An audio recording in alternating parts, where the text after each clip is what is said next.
पत्रकार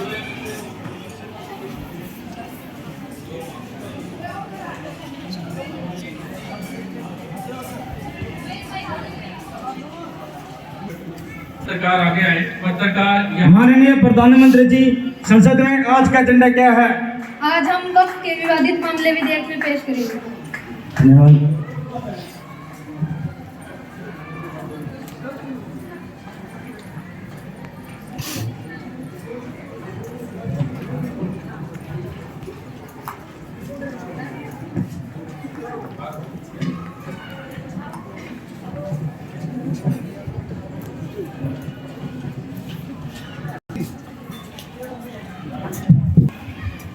आदरणीय योग्य आज के इस मंडल स्तरीय युवा संसद प्रतियोगिता के मुख्य अध्यक्ष मैडम डीओ व सभी दल साहिबान, तो आपके सामने राज्य के वरिष्ठ माध्यमिक विद्यालय सिंगवाल की युवा संसद की टीम प्रस्तुति के लिए तैयार है। अगर आपकी इजाजत हो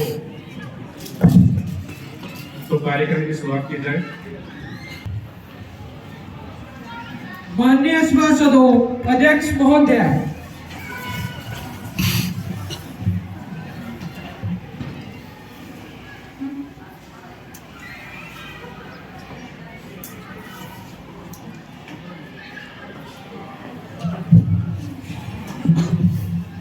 मैं सभी सभासदों व बाहर से आए मेहमानों का सदन में पधारने पर हार्दिक स्वागत करती हूँ तथा आज की कार्यवाही करने की घोषणा करती हूँ। महासचिव जी, नवनिर्वाचित सांसदों को शपथ ग्रहण करवाई जाए। जी अध्यक्ष महोदय, मैं अंबाला लोकसभा क्षेत्र से नवनिर्वाचित सांसद कुमारी मुस्कान को शपथ ग्रहण करने के लिए आमंत्रित करती हूँ।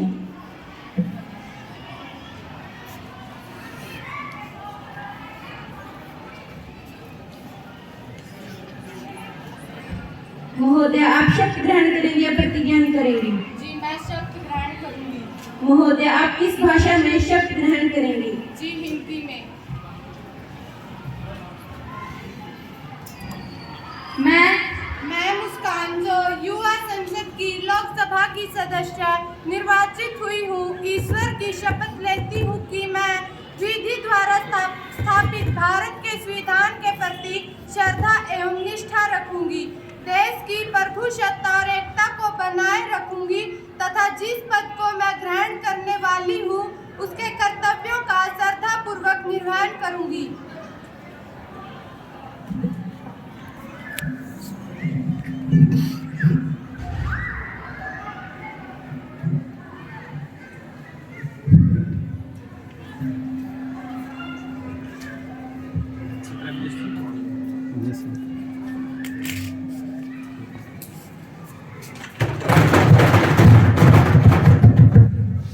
अब मैं हिसार लोकसभा क्षेत्र से नवनिर्वाचित सांसद कुमारी नैना को शपथ ग्रहण करने के लिए आमंत्रित करती हूँ। कोडलेस माइक लेके आएगी। कोडलेस माइक दे उसको, और माइक दे दो,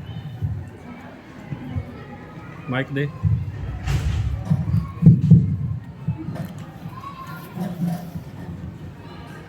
महोदय, आप शपथ ग्रहण करेंगे या प्रतिज्ञान करेंगी? जी, मैं सब प्रतिज्ञान करूंगी।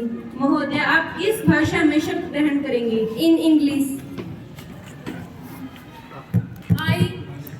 I, Miss Nana, having been elected a member of Youth Parliament, solemnly affirm that I will bear a true faith and allegiance to the Constitution of India, as by law established that I will uphold the sovereignty and integrity of India, and that I will faithfully discharge the duty upon which I am about to enter.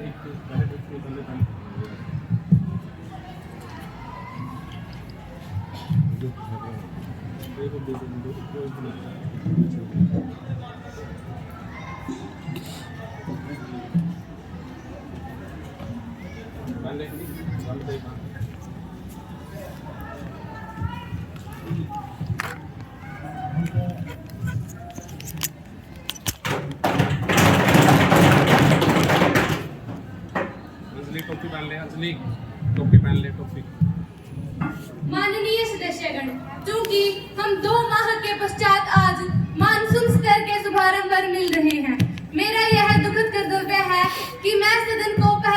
आतंकी हमले में जान गंवाने वाले पर्यटकों एवं अहमदाबाद विमान हादसे में मारे गए लोगों की सूचना दूं।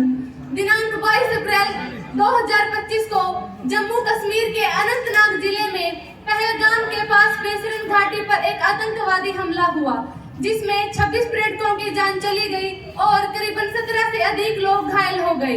निर्दोष पर्यटकों पर यह आतंकी हमला राष्ट्र के लिए एक अत्यंत दुखद व दुर्भाग्यपूर्ण है।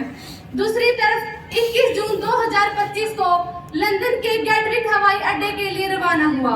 एयर इंडिया का एक यात्री विमान अहमदाबाद में उड़ान भरने के कुछ ही देर बाद दुर्घटनाग्रस्त हो गया, जिसमें 260 लोग मारे गए। 242 विमान में सवार थे तथा 19 जमीन पर मौजूद थे। इस भीषण विमान हादसे से पूरा देश शोक लहर में डूबा हुआ है। मैं आतंकी हमले व विमान हादसे में जान गंवाने वाले लोगों के परिवारों को अपनी गहरी संवेदना व्यक्त करती हूँ।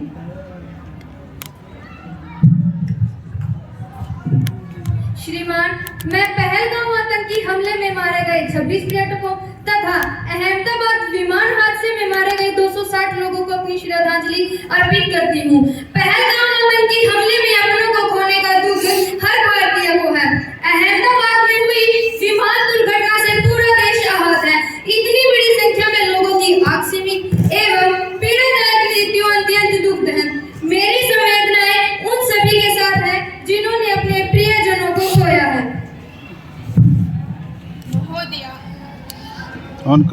महोदया, मैं आप व सदन के नेता द्वारा अर्पित की गई श्रद्धांजलि में स्वयं को भी सहयोगी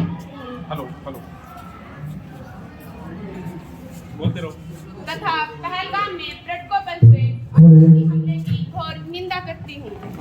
यह हमला केवल आतंकी हमला नहीं है, बल्कि देश की अस्मिता, इंसानियत एवं मानवता पर हमला है।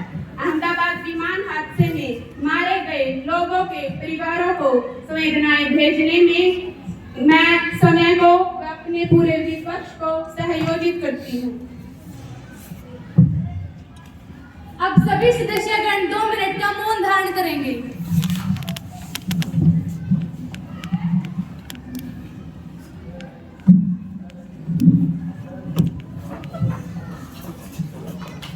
महासचिव जी, शोक संतप्त परिवारों को शोक संदेश भेज दिया जाए। जी अध्यक्ष महोदया, शोक संदेश की एक प्रति शोकाकुल परिवारों को भेज दी जाएगी। प्रधानमंत्री जी, आप अपने नए मंत्रिमंडल के नए मंत्रियों का परिचय सदन से करवाएं। अध्यक्ष महोदया, मुझे यह बताते हुए अत्यधिक प्रसन्नता हो रही है कि हमारे मंत्रिमंडल में 2 नए मंत्री और शामिल हुए हैं। परिवहन मंत्री श्रीमती इच्छा देवी व कृषि मंत्री श्री प्रवीण कुमार। धन्यवाद अध्यक्ष महोदया। रिस्पेक्टेड मेंबर्स, आज हमारे बीच जर्मनी की गृह मंत्री जेनी मोनिस व उनकी सहयोगी रोबर्टा पिनोटी विदेशी मेहमान के रूप में मौजूद है। मैं इनका सदन में पधारने पर हार्दिक स्वागत करती हूँ। माननीय सभासदों, अब सदन की कार्यवाही शुरू की जाती है। महासचिव जी, मतदान की प्रश्न सूची व आज का एजेंडा सभासदों में बांटा जाए। जी अध्यक्ष महोदया, प्रश्न सूची में आज का एजेंडा सभासदों में बांटा जा रहा है।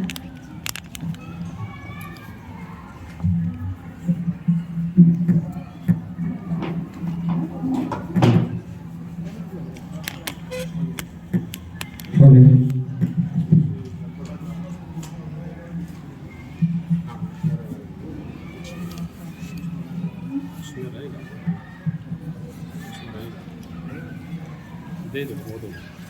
हेलो हेलो हेलो हेलो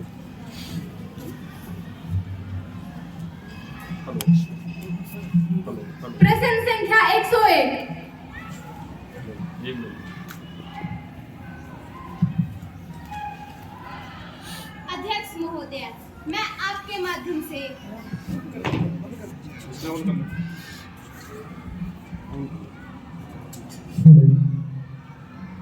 अध्यक्ष महोदय, थोड़ा नजदीक। अध्यक्ष महोदय, हेलो हेलो हेलो।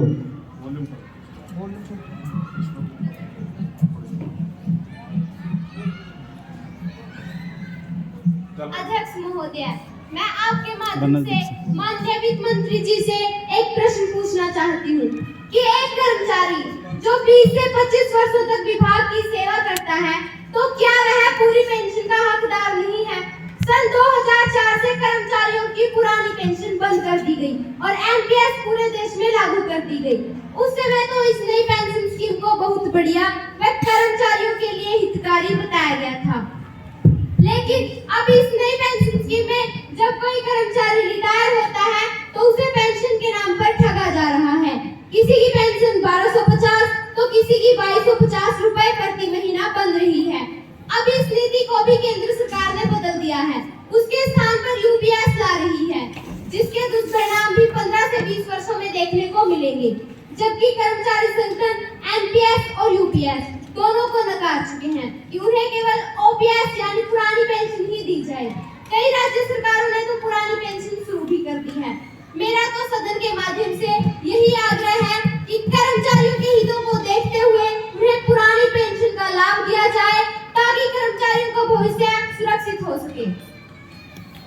माननीय वित्त मंत्री जी, माननीय अध्यक्ष महोदय, मेरे काबिल दोस्त ने बड़ा ही अच्छा प्रश्न उठाया है। मैं आपके माध्यम से सदन को बता देना चाहती हूँ कि हमारी सरकार का एकमात्र उद्देश्य है सबका साथ, सबका विश्वास और कर्मचारियों के हितों को देखते हुए उनकी मांगों पर गौर करना। हमने एनपीएस के साथ एक अन्य विकल्प यूपीएस भी दिया है। यूपीएस के अंतर्गत कम से कम 10,000 रुपए प्रति महीना पेंशन मिलेगी और कर्मचारी 25 वर्ष की सेवा के पश्चात 50% पेंशन के हकदार होंगे। हमने इसमें यह भी प्रावधान किया है कि कर्मचारियों के पास दो विकल्प है, वे एनपीएस को चुने या यूपीएस। जहां तक सदन की जानकारी है तो मैं आप सभी को बताना चाहूंगी, जहां पहले एनपीएस के अंतर्गत सरकार का अंशदान 14% और कर्मचारियों का अंशदान 10% तक होता था, अब हमने इसे बढ़ाकर यूपीएस के अंतर्गत सरकार का अंशदान 18% तक कर दिया और कर्मचारियों को केवल 10% ही अंशदान देना होगा। हमारा विश्वास है कि यूपीएस कर्मचारियों के लिए हितकारी रहेगी। और जहां तक सवाल रहा पुरानी पेंशन का, तो मैं आप सभी को बता देना चाहती हूँ कि पुरानी पेंशन के कारण राष्ट्रों को बहुत अत्यधिक नुकसान झेलना पड़ रहा था, इसलिए हमने यूपीएस की शुरुआत की थी और अब देश आर्थिक विकास के रास्ते पर चल चुका है। अतः हम इस आर्थिक विकास के पहिए को नहीं रुकने देंगे। धन्यवाद।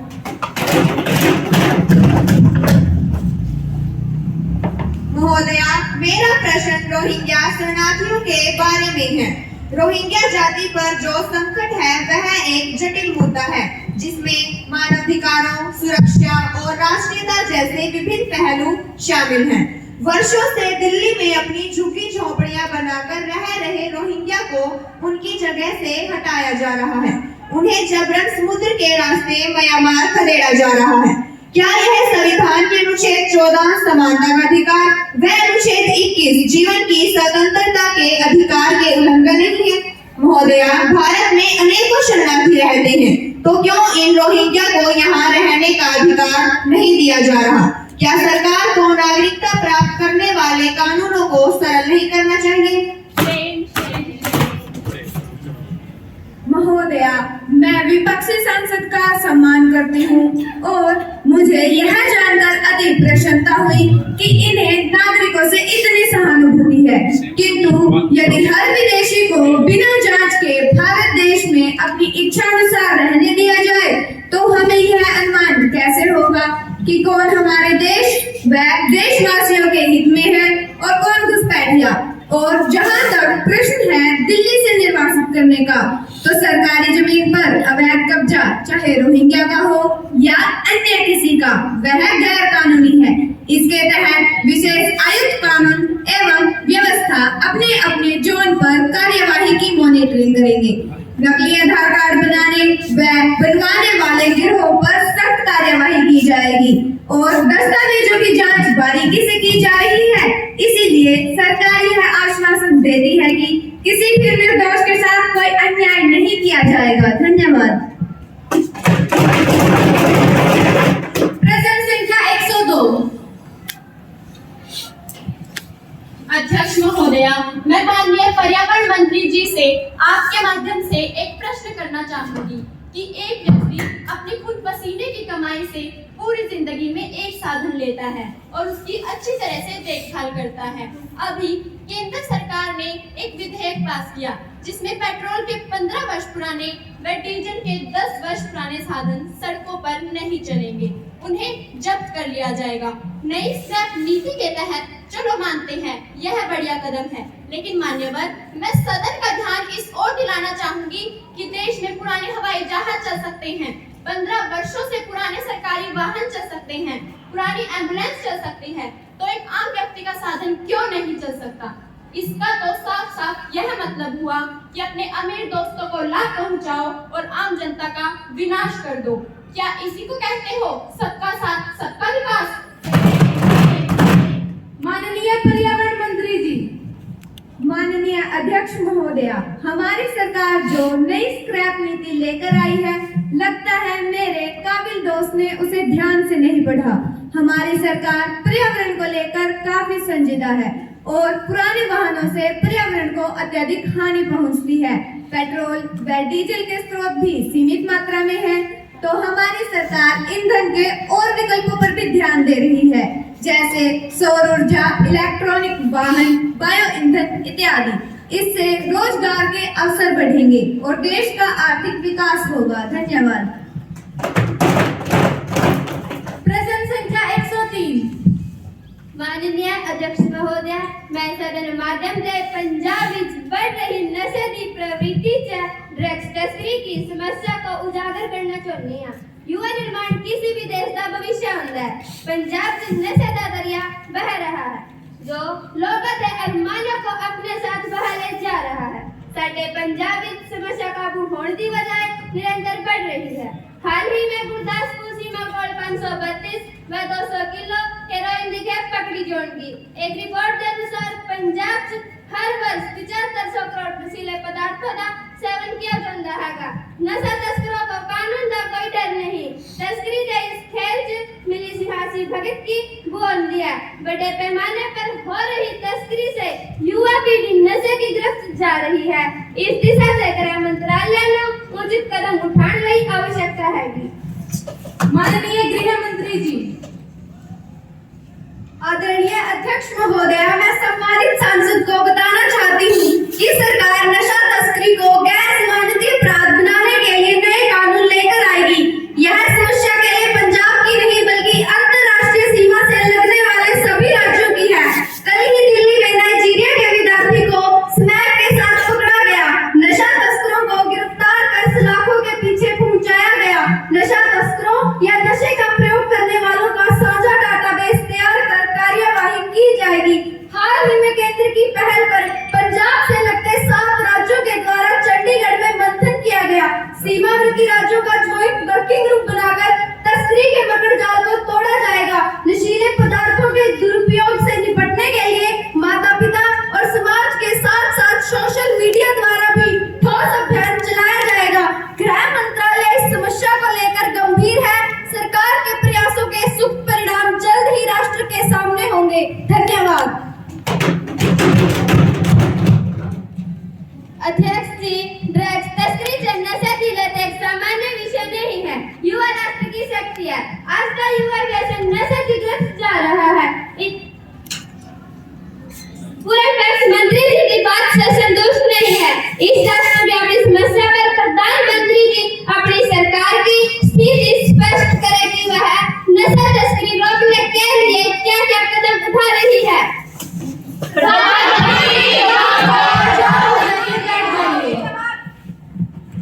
माननीय प्रधानमंत्री जी, अध्यक्ष महोदय, मेरे विपक्षी साथियों द्वारा युवाओं में बढ़ती नशे की लत को लेकर जो चिंता की है वह काबिले तारीफ है। हमने नशे की प्रवृत्ति व ड्रग्स तस्करी को रोकने के लिए अनेक कदम उठाए हैं। नारकोटिक ड्रग्स एक्ट 1985 के तहत न्यूनतम सजा को 7 वर्ष से बढ़ाकर 10 वर्ष कर दिया गया है। सरकार नशा तस्करी को गैर जमानती अपराध बनाने पर विचार कर रही है। नशा तस्करी में लगे कुछ भ्रष्ट राजनीतिज्ञों एवं अधिकारियों के खिलाफ कानून की धाराओं के तहत कड़ी कार्रवाई की जाएगी।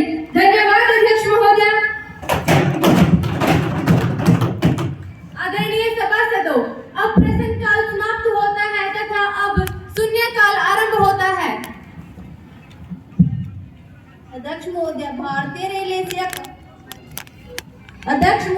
भारतीय रेल एशिया का दूसरा सबसे बड़ा रेल नेटवर्क है, लेकिन धीरे धीरे रेल नेटवर्क को निजी हाथों में सौंपे जाने की तैयारी चल रही है। अभी हाल ही में देखो 23 रेल स्टेशनों को निजी नीलामी के माध्यम से निजी हाथों में सौंप दिया गया। भोपाल में स्थित हबीबगंज रेलवे स्टेशन को पूरी तरह निजी कंपनियों को दे दिया गया। दिल्ली से लेकर लखनऊ तक की तेजस रेलगाड़ी पूरी तरह से निजी कंपनियों की है। भारतीय पार्सल सेवा e commerce company Amazon India के हाथों सौंपा जा रहा है। इसमें केवल 55 वर्ष की उम्र पूरी करने पर रेल कर्मचारी को जबरन रिटायरमेंट कर दिया जाता है। ऐसे करने से बेरोजगारी की फौज खड़ी हो जाएगी, जबकि सरकार ने प्रत्येक वर्ष 2 करोड़ रोजगार देने का वादा अपने घोषणा पत्र में किया था। क्या सरकार ऐसे ही रोजगार देगी? ऐसे तो सरकार रोजगार देने की वजह रोजगार छीनने का कार्य कर रही है। माननीय रेल मंत्री जी, मान्यवर महोदय, मैं अपने विपक्षी साथी को बताना चाहती हूँ कि ग्लोबलाइजेशन के दौर में विश्व स्तरीय सुविधाएं देकर ही विदेशी निवेश को भारत में लाया जा सकता है। नई नई कंपनियां आएंगी तो लोगों को रोजगार मिलेगा। रेलवे के कुछ स्टेशनों को निजी हाथों में सौंपने से यहाँ पर बेहतर साफ सफाई तो रहेगी ही, साथ ही यात्रियों को विश्व स्तरीय सुविधाएं भी उपलब्ध करवाई जाएंगी। इमेजिन इंडिया को सिर्फ 2.5 टन तक के पार्सल करने की अनुमति दी गई है। बाकी प्रबंधन इंडिया रेलवे के हाथों में होगा। रेलवे प्रबंधन में युवाओं को मौका देने के लिए स्वैच्छिक रिटायरमेंट दी जा रही है। ऐसा करने से नागरिकों के लिए रोजगार के नए नए अवसर पैदा होंगे। धन्यवाद अध्यक्ष महोदय।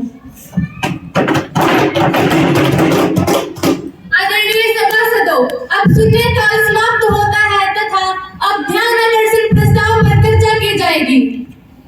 माननीय अध्यक्ष महोदय, मैं आपके माध्यम से सदन का ध्यान हाल ही में देश में घटित 4 किसानों की आत्महत्या व उनकी दुर्दशा की ओर दिलाना चाहती हूँ। महोदय, भारत गांव का देश है, इसकी आत्मा गांव में और किसानों में बसती है। 70 से 80% जनता प्रत्यक्ष व अप्रत्यक्ष रूप से कृषि पर निर्भर करती है। स्वतंत्रता प्राप्ति के 71 वर्ष बाद भी दिन रात मेहनत करने के बाद भी किसान अपने बच्चों का ठीक प्रकार से पेट नहीं भर पाते। उनकी हालत बद से बदतर होती जा रही है। वही जमीन के मुआवजे में देरी होने के कारण महाराष्ट्र के गोला गांव में 5 किसानों ने जहर खाकर मौत को लगाया गले। टाइम्स ऑफ इंडिया की एक रिपोर्ट के अनुसार प्रति वर्ष 1200 से अधिक किसानों द्वारा आत्महत्या की जा रही है। यही दयनीय हालत कब तक बनी रहेगी? सरकार इसकी सुध लेगी भी या नहीं?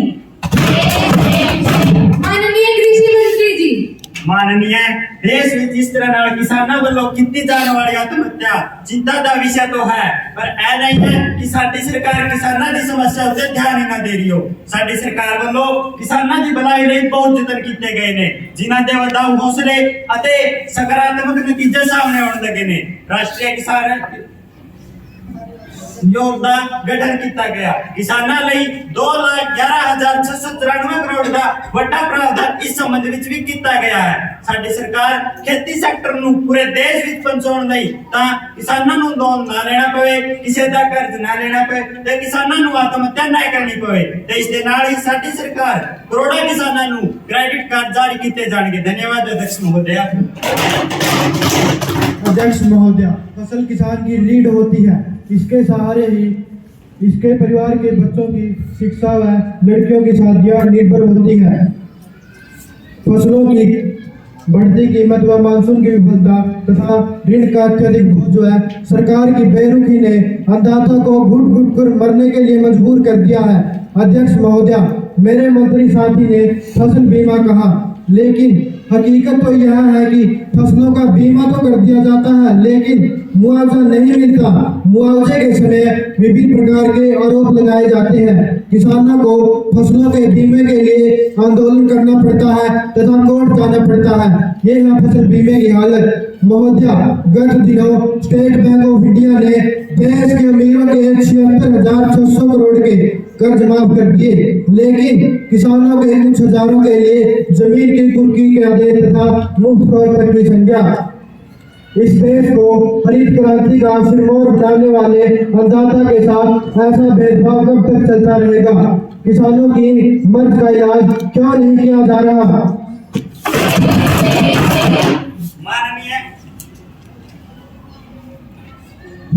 माननीय विषय संदर्भित सत्ताधीशां ਵੱਲੋਂ ਇਲਜ਼ਾਮ ਲਗਾਏ ਜਾ ਰਹੇ ਨੇ ਕਿ ਸਬਜ਼ੀ ਉਤਪਾਦਨ ਦੀ ਫਸਲ ਯੋਜਨਾ ਕਿਸਾਨਾਂ ਨੂੰ ਸਹੂਲਤ ਪ੍ਰਦਾਨ ਕਰਨ ਲਈ ਲਾਗੂ ਕੀਤੀ ਗਈ ਹੈ, ਜਿਸ ਨਾਲ ਕਿਸਾਨਾਂ ਦੀ ਪੂਰੀ ਨੀਤੀ ਲਾਗੂ ਹੋ ਸਕੇ ਅਤੇ ਕਿਸਾਨਾਂ ਨੂੰ ਫਸਲ ਵੇਚਣ ਵਿੱਚ ਕੋਈ ਪਰੇਸ਼ਾਨੀ ਨਾ ਆਵੇ।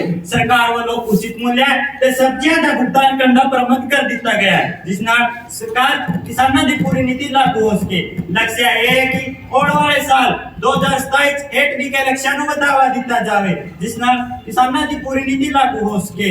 ਸਾਡੀ ਸਰਕਾਰ करोड़ा किसानों को मुफ्त कार्ड अते मुफ्त शहद देने की भी योजना लागू करने जा रही है। धन्यवाद अध्यक्ष महोदय। आदरणीय सभासदों, अब ध्यान आकर्षण प्रस्ताव पर चर्चा समाप्त होती है। अब विपक्षी सांसद कुमारी राम बतेरी विशेषाधिकार हनन मामला सदन के पटल पर रखें। माननीय अध्यक्ष महोदय, आज सुबह जब मैं सदन की कार्यवाही में भाग लेने के लिए आ रही थी तब हरियर चौक पर पुलिस ने मेरी गाड़ी को रोका, जबकि मेरी गाड़ी पर वीआईपी लेवल भी लगा हुआ था। मैंने उन्हें अपना पहचान पत्र भी दिखाया, लेकिन उन्होंने फिर भी मुझे बेवजह 2 घंटे तक रोक के रखा। यह तो एक सांसद के सदन द्वारा प्रदत्त विशेषाधिकार हनन का मामला बनता है। माननीय अध्यक्ष महोदय, सरकार को इसके लिए कड़े से कड़े निर्देश दिए जाएं। माननीय गृह मंत्री जी, अध्यक्ष महोदय, मैं सरकार की तरफ से खेद प्रकट करती हूँ और इनकी शिकायत विशेषाधिकार हनन समिति को आगामी कार्यवाही के लिए भेज दी जाएगी। दोषी पुलिस अधिकारियों के विरुद्ध कार्यवाही की जाएगी। धन्यवाद। माननीय, क्या आप गृह मंत्री जी की बातों से संतुष्ट हैं? जी अध्यक्ष महोदय, मैं गृह मंत्री जी की बातों से संतुष्ट हूँ। माननीय सभासदों, अब मिस्टर अंकित कामरो को प्रस्ताव पेश करेगा। माननीय अध्यक्ष महोदय, मैं नियम 193 के तहत देश के विभिन्न हिस्सों में बाढ़ जैसी भयंकर स्थिति के संबंध में पूछना चाहता हूँ कि बाढ़ और सूखा हर साल आता है, लेकिन सरकार एहतियाती उपाय नहीं कर रही। वह पहले समस्या आने का इंतजार करती है, बाद में उसके समाधान के संबंध में सोचती है। उत्तराखंड, हिमाचल प्रदेश, महाराष्ट्र, गुजरात, बिहार समेत 9 राज्यों में भयंकर स्थिति बनी हुई है। उत्तराखंड के टिहरी, चमोली, पौड़ी व रुद्रप्रयाग में बादल फटने से 23 लोगों की मौत हो चुकी है। महोदया, पंजाब में सतलुज व आंध्र प्रदेश में कृष्णा व गोदावरी नदी खतरे के निशान से ऊपर बह रही है। असम में बाढ़ के कहर से 15 लाख लोग प्रभावित हो चुके हैं। माननीय, लोगों की फसलें, पशु व मकान तबाह हो गए हैं, मगर प्रशासन की ओर से राहत व बचाव कार्यों में लापरवाही बरती जा रही है। देश बाढ़ की चपेट में है और सरकार सो रही है। ये तो वही बात हुई कि जब रोम जल रहा था तो नीरो बंसी बजा रहा था। राष्ट्रीय आपदा आने के बाद सरकार भी कुछ ऐसा ही कर रही है। माननीय जल संसाधन मंत्री जी। अध्यक्ष महोदया, मैं आपके माध्यम से सदन को बताना चाहती हूँ कि बाढ़ जैसी प्राकृतिक आपदाओं से निपटने के लिहाज से आपदा राहत निधि के जवानों को बाढ़ राहत कार्यों में लगाया गया है। खाद्य एवं नागरिक आपूर्ति मंत्रालय को भोजन सामग्री की व्यवस्था करने के निर्देश दिए गए हैं। कुछ प्रभावित क्षेत्रों में डॉक्टरों की टीम में दवाइयां मुहैया करवाई जा रही हैं। केंद्र सरकार अपनी ओर से राहत मुहैया करवाता है, न कि मुआवजा। प्रशासन संपूर्ण रूप से कार्यों में जुटा हुआ है। कल ही प्रधानमंत्री महोदय ने केरल का व गृह मंत्री ने आंध्र प्रदेश का हवाई सर्वेक्षण किया है, जिससे स्थिति नियंत्रण में दिखाई दे रही है। विपक्ष बाढ़ जैसे संवेदनशील मुद्दों पर भी राजनीति कर रहा है। इस प्रकार से हंगामा खड़ा करने का कोई औचित्य नहीं है। धन्यवाद। माननीय अध्यक्ष महोदय, बाढ़, सूखा व भूकंप जैसी राष्ट्रीय आपदाओं पर केंद्र व राज्य सरकार दोनों की सम्मिलित जिम्मेदारी होती है, लेकिन केंद्र सरकार बाढ़ पीड़ितों की मदद में भी कुछ राज्यों के साथ भेदभाव कर रही है। कल ही प्रधानमंत्री राहत कोष से कर्नाटक के लिए तत्काल धनराशि जारी कर दी गई, जबकि पंजाब को उसकी फूटी कौड़ी की भी सहायता प्राप्त नहीं हुई। बाढ़ पीड़ितों को राहत कार्यों में भी अपेक्षाकृत मदद नहीं मिल रही है। सरकार अपना दायित्व निभाने में पूरी तरह से विफल है। हमें इसका जवाब चाहिए।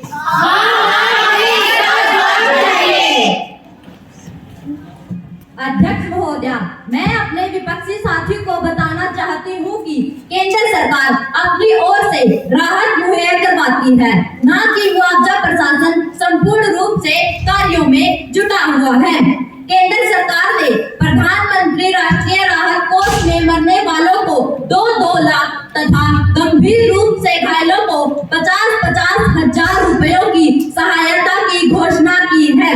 बाढ़ के कारण हुए नुकसान का आकलन करने के लिए जल्द ही केंद्रीय दल भेजा जाएगा। विपक्ष के भेदभावों के आरोप में कोई दम नहीं है, सिर्फ हंगामा खड़ा करना इनका मकसद है। धन्यवाद। रिस्पेक्टेड मेंबर्स, जो सदस्य बाढ़ आपदा मामले पर चर्चा चाहते हैं से यस, जो चर्चा नहीं चाहते से नो।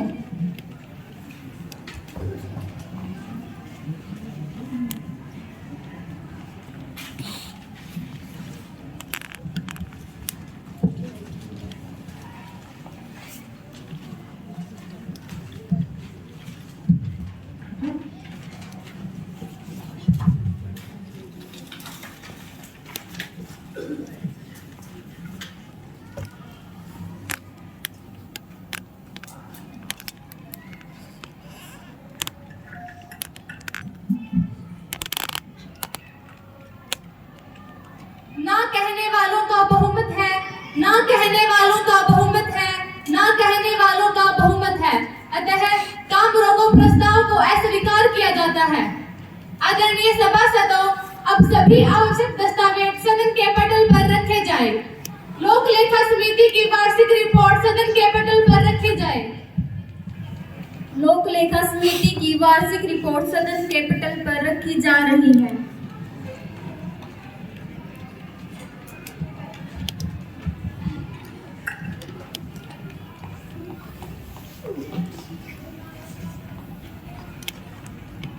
महिला एवं बाल विकास समिति की वार्षिक रिपोर्ट सदन के पटल पर रखी जाए। महिला एवं बाल विकास समिति की वार्षिक रिपोर्ट सदन के पटल पर रखी जा रही है।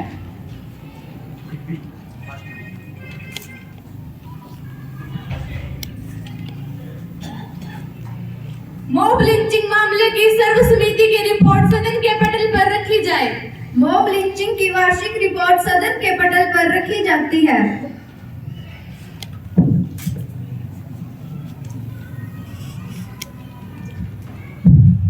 अब सदन में विधायी प्रक्रिया शुरू होती है। माननीय अल्पसंख्यक मामलों के मंत्री विधेयक का पुनः स्थापन करेंगे। मान्यवर, मैं वक्फ बोर्ड बिल को पुनः स्थापित करने की अनुमति चाहती हूँ। प्रश्न यह है कि इस बिल पर सीधी चर्चा की जाए या इसे स्थायी समिति को भेज दिया जाए। सीधी चर्चा की जाए, सीधी चर्चा की जाए। आदरणीय सभासदों, इस बिल पर सीधी चर्चा की अनुमति दी जाती है। माननीय अल्पसंख्यक मामलों के मंत्री। महोदया, मैं विधेयक पुनः स्थापित करती हूँ। महोदया, मैं सालों से चले आ रहे वक्फ बोर्ड नियमों में संशोधन करना चाहूंगी। भारत में वक्फ बोर्ड का गठन 1954 में किया गया था। यह अधिनियम वक्फ की संपत्ति के प्रबंधन व संरक्षण के लिए बनाया गया था। हालांकि 1954 के अधिनियम के बाद 1995 व 2013 में इसमें संशोधन किए गए, परंतु अब यह नियम बहुत पुराना हो चुका है और इसे बदलने की सख्त जरूरत है। पुराने कानूनों को हटाने से वक्फ अधिनियम 1995 के तहत एक अधिक सुसंगत, पारदर्शी एवं जवाबदेह व्यवस्था बनाने में मदद मिलेगी। पुराने वक्फ अधिनियम के तहत अगर कोई व्यक्ति अपनी संपत्ति वक्फ में दान करता है तो वह पूरी तरह से वक्फ बोर्ड की हो जाती है, और यदि किसी की अपनी संपत्ति पर मस्जिद बना हुआ है और वहां लोगों का आवागमन है तो उसे पब्लिक प्रॉपर्टी मानकर हड़प लिया जाता है। महोदया, मैं आपसे निवेदन करना चाहती हूँ कि हम समय से चले आ रहे वक्फ बोर्ड नियमों को बदलकर अपने नए नियम लाना चाहते हैं। अतः नए नियम के अंतर्गत सिर्फ वही व्यक्ति जो 5 साल से इस्लाम धर्म से जुड़ा हुआ है, सिर्फ वही व्यक्ति व्यक्ति वक्फ बोर्ड में अपनी जमीन दे सकता है। अगर वो चाहे अपनी वक्फ बोर्ड में जमीन देना चाहता है तो उसे एक ऑफिशियल नोटिस भी देना होगा। जिला आयुक्त द्वारा वक्फ बोर्ड की जमीन का नियमित रूप से जायजा लिया जाएगा और यदि कोई भी जमीन सरकारी जमीन पाई जाती है तो उसे तुरंत से ही वक्फ की लिस्ट से हटा दिया जाएगा। कोई भी सरकारी जमीन जैसे ग्राम सभा, तालाब, कोई भी जमीन जिसका कोई ऑफिशियल रिकॉर्ड नहीं है ये साबित करने के लिए कि ये वक्फ बोर्ड की जमीन है तो उसे तुरंत से ही सरकारी जमीन मान लिया जाएगा। वक्फ बोर्ड के विवादित मामले ट्रिब्यूनल में सुने जाते थे जिसकी सुनवाई अंतिम मामला माना जाता था, परंतु संशोधन के बाद इस मामले को जिला आयुक्त भी देखेगा। यदि वक्फ ने किसी की संपत्ति को क्लेम किया है तो उस पर केस करने की अवधि को 1 साल से बढ़ाकर 12 साल कर दिया जाएगा। वक्फ ट्रिब्यूनल में मुस्लिम एक्सपर्ट की जगह थर्ड और फॉर्मर डिस्ट्रिक्ट जज को पेश किया जाएगा। धन्यवाद। आदरणीय सभासदों, इस विधेयक का प्रथम वादन समाप्त होता है। द्वितीय वादन कल सुबह 11 बजे होगा। तब तक के लिए सदन की कार्यवाही को स्थगित किया जाता है।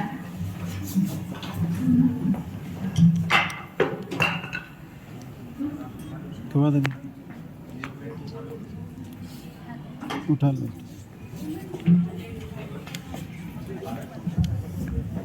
माननीय सभासदों, अध्यक्ष महोदय,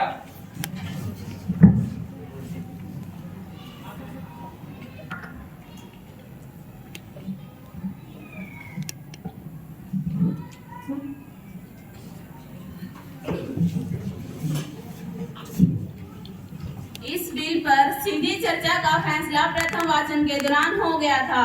अब विधेयक का द्वितीय वाचन शुरू होता है, इसलिए अब सदन इसकी प्रत्येक धारा पर विस्तार से चर्चा करेगा। अध्यक्ष महोदया, वक्फ बोर्ड का गठन 1954 में हुआ जो कि मुस्लिम नागरिकों के बेहतर भविष्य, शिक्षा तथा उद्धार के लिए किया गया था। मुस्लिम लोगों के धर्म को ऊपर लाने के लिए सरकार क्यों नियमों में संशोधन करना चाहती है? मुस्लिम धर्मों के ऊपर लाने के लिए सरकार नियमों में क्यों संशोधन करना चाहती है? वक्फ बोर्ड के नियमों को बदलकर मुस्लिम लोगों के धर्म के अधिकार को छीना जा रहा है। ये सरकार की मनमानी नहीं तो और क्या है?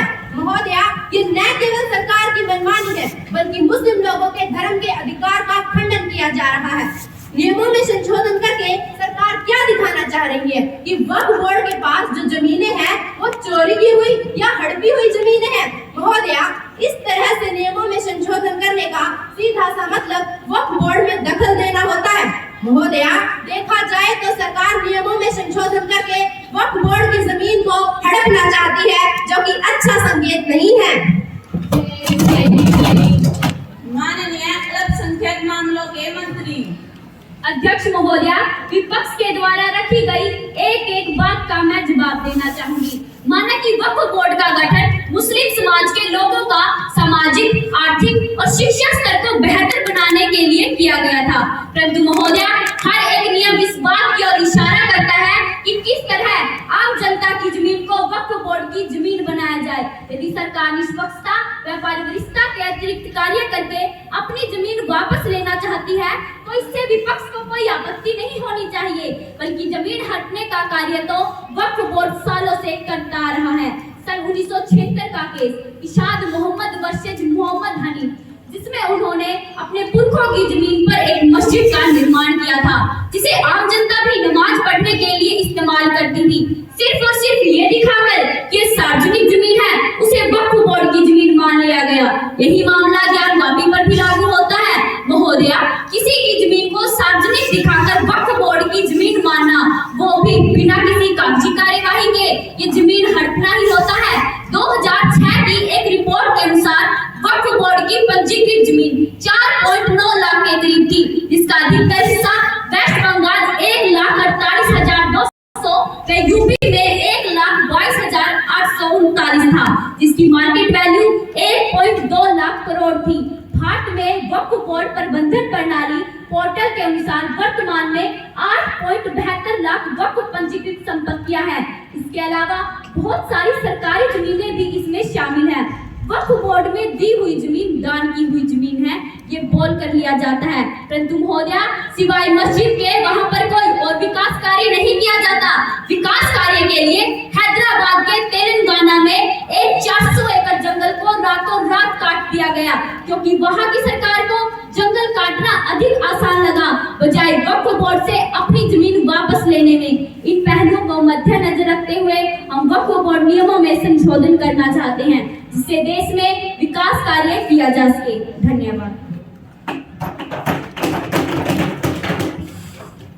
मान्यवर महोदया, वक्फ बोर्ड दान के नाम पर जमीन हड़पता है तथा वक्फ बोर्ड के नियम गलत व बेबुनियाद है। मेरे विचार से मंत्री जी यही कहना चाह रहे थे, मगर मैं सदन को बता देना चाहती हूँ कि जितनी जमीन वक्फ बोर्ड के पास है उससे कहीं अधिक जमीन सरकार के पास है, और यदि सरकार को वक्फ बोर्ड की जमीन का पंजीकरण देखना है तो उन्हें उस जमीन का पंजीकरण भी दिखाना होगा जो सरकार के पास है। महोदया, रही बात नियमों में संशोधन करने की, तो ऐसे नियमों को पारित किया जाना चाहिए जिसमें सबका लाभ है, न कि केवल और केवल सरकार का। और यदि सरकार को सोचना ही है तो हर नागरिक के बेहतर भविष्य एवं उनकी शिक्षा के बारे में सोचे। महोदया, सरकार अपनी जेब भरने के बारे में न सोचे तो बेहतर होगा।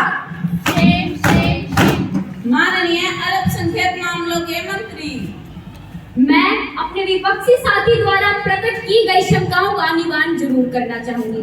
मैं बताना चाहूंगी कि इन सब में सरकार का कोई लाभ नहीं है। विकास के कार्य जैसे सरकारी अस्पताल, दफ्तर, कॉलेज, विद्यालय, इन सब में सरकार का कोई निजी लाभ नहीं है।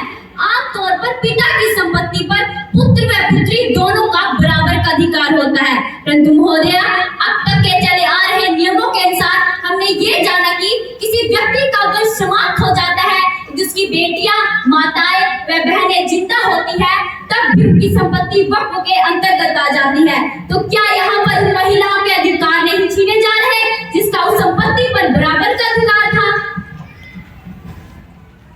महोदया, जैसे कि विकास का कार्य बोलकर सरकार ने बड़े बड़े सपने दिखाए, जमीन तो सरकार के खुद के पास भी बहुत है। देश भर की 13,505 वर्ग किलोमीटर जमीन पर सरकार का अधिकार है। और रही बात विकास के कार्य करने की, तो विकास का कार्य केवल वक्फ बोर्ड की जमीन पर ही होगा। विकास का कार्य करना तो एक बहाना है महोदय, असली दिक्कत तो सरकार को इन जमीनों पर गरीब मजदूर से है, जिन्हें सरकार तोड़ना चाहती है।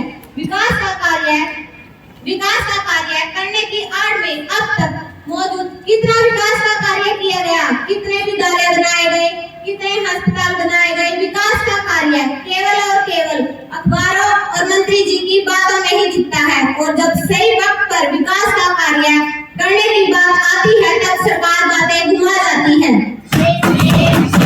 माननीय अल्पसंख्यक मामलों के मंत्री। अध्यक्ष महोदया, वैसे तो मुद्दा सरकारी जमीन वक्फ बोर्ड से वापस लेकर विकास कार्य करने का है, परंतु विपक्ष मुद्दे से भटककर इधर उधर की बातें करने में अधिक व्यस्त है।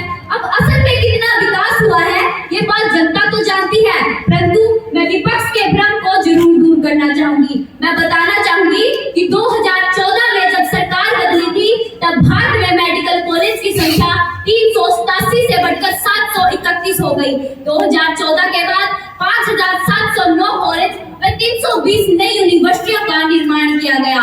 और रही बात सड़क निर्माण की, तो भारत का राष्ट्रीय राजमार्ग नेटवर्क पिछले एक दशक में 60% बढ़ा है। महोदया, ऐसे अनेकों विकास के कार्य हैं जो सरकार ने बखूबी अच्छे ढंग से पूरे किए हैं और अपना कर्तव्य देश के प्रति पूरी निष्ठा से पूरा किया है। और रही बात सरकारी जमीन वक्फ बोर्ड से वापस लेने की, तो महोदया किसी की निजी संपत्ति को वक्फ बोर्ड की जमीन मानना, वो भी बिना किसी सूचना या कार्यवाही के, ये जमीन हटने के अंतर्गत ही आता है। सरकार सिर्फ सरकारी जमीनों पर ही विकास का कार्य करना चाहती है और वक्फ ने सरकारी जमीनों को भी अपने में शामिल किया हुआ है और उसी पर हम विकास का कार्य करना शुरू करेंगे। इसलिए महोदया, नियमों में संशोधन तो होकर रहेगा। महोदया, यह कैसा विधेयक है जो जनता के हितों पर खरा नहीं उतरता है। हम इससे संतुष्ट नहीं हैं, इसलिए हम यह संशोधन नहीं होने देंगे।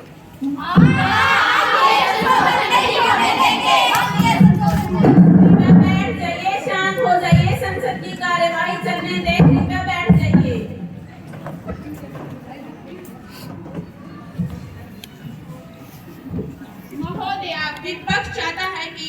मंत्री जी इस बिल पर अपना वक्तव्य दें। माननीय गृह मंत्री जी। आदरणीय अध्यक्ष महोदया, वक्फ एक अरबी शब्द है जिसका इतिहास हदीसों से जुड़ा हुआ है। आजकल इसका मतलब अल्लाह के नाम पर संपत्ति का दान करना है, जिसमें दान निजी चीजों का ही किया जा सकता है। सरकारी संपत्ति या किसी और की संपत्ति का दान नहीं किया जा सकता। वक्फ बोर्ड में धार्मिक दान से जुड़े कार्यों में किसी गैर इस्लामिक सदस्य को जगह नहीं मिलेगी।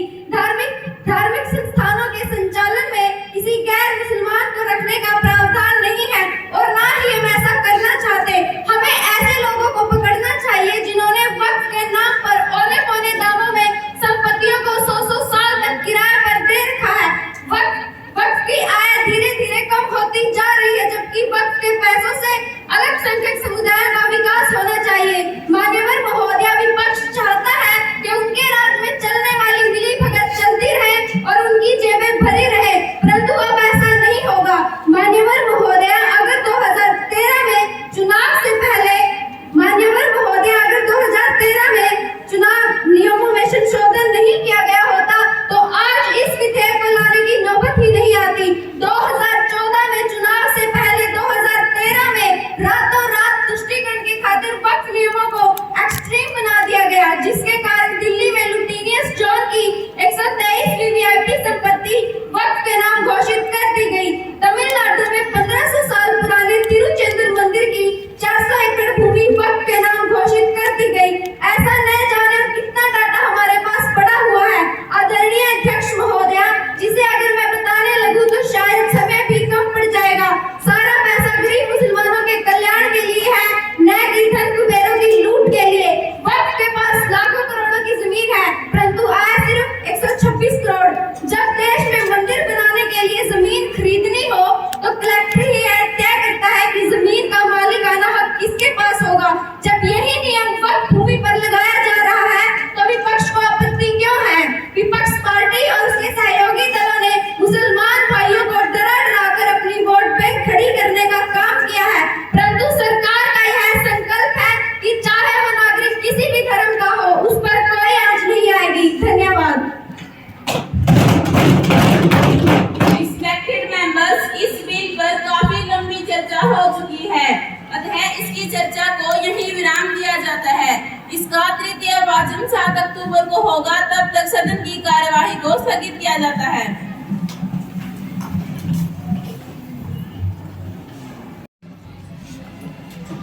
माननीय सभासदों, अध्यक्ष महोदया,